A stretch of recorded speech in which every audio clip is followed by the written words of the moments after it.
Magandang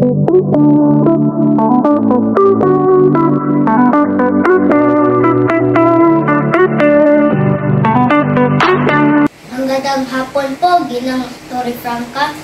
Ang bidyong ito ay nagpapakita sa mga gawain nagsusulong ng likas kayang pag-unlad. Una, pagpatay ng mga ilaw at pagsara sa mga gripo kapag hindi ginagamit.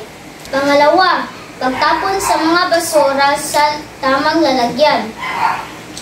Sa nabubulok o biodegradable, sa hindi nabubulok o non-biodegradable, at sa magagamit pangmuli o recyclable.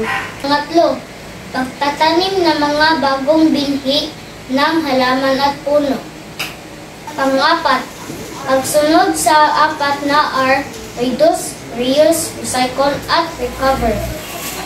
Pang-lima, pagsali sa mga programa at proyekto na may kinalaman sa pangangalaga sa likas na yaman at pagsusulong ng likas kayang pag-unlad. Ang mga ito ay ilan lamang sa nagpapakita ng mga gawain nagsusulong ng likas kayang pag-unlad. Maraming salamat po.